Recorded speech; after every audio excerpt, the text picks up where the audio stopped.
In the northern hemisphere during late December, the days are at their shortest lengths and the nights are at their longest. For those of the pagan world, this has always been the greatest time of the year to celebrate and practice the works of darkness. The pagan calendar identifies this period as the winter solstice. It was during the pre-Christian midwinter pagan celebrations of Scandinavia's Norsemen where today's Christmas traditions began. As a means of honoring the pagan sex and fertility god Yule, a 12-day celebration during the month of December was inaugurated. A large single log considered to be a phallic idol was lit on fire and kept burning for 12 days. Animal or human sacrifices were offered in the fire on each of those days. Wild, delirious reveling accompanied the daily sacrifices as drunken participants defiantly strove to make contact with spirits.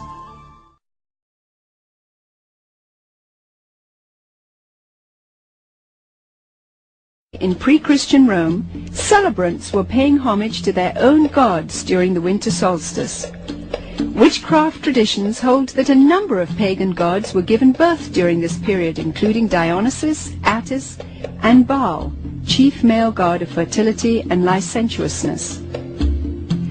Another pagan god from Persia, identified as Mithra, was said to have been born specifically on December 25th.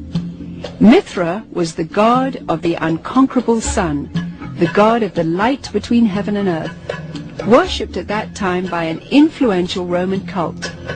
His birth symbolized an end to the long nights and a return to the dominance of the sun. During the month-long winter solstice celebration, courts in Rome were closed. Any and all crimes were allowed. Homosexuality, cross-dressing, and uncontrolled debauchery reigned supreme. Rome's order was turned upside down. Even children were allowed to join in the drunken orgies as part of the Juvenalia celebration. By 270 AD, the Roman Emperor Aurelian had made it official, setting aside a 7-day period from December the 17th through the 24th, culminating in an exchange of gifts on December the 25th.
Every winter, from at least the 2nd century BC and likely many centuries before then, the ancient Romans held a major festival called the Saturnalia. During this celebration, among other things, the Romans had huge parties. They decorated their houses with greens and gave each other gifts. Saturnalia began on December 17th and lasted about a week. It was followed on December 25th by the birth date of the pagan god Mithras, a celebration known as the birth of the unconquered sun.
In Germany, the pagan god Odin lent his name to this midwinter holiday. Early Germans were terrified of Odin, whose nocturnal flights decided who would prosper or perish in the coming year. Later, we'd see another Christmas sky rider, Santa Claus. But for now, staying inside became the smartest choice at this frightening time of the year.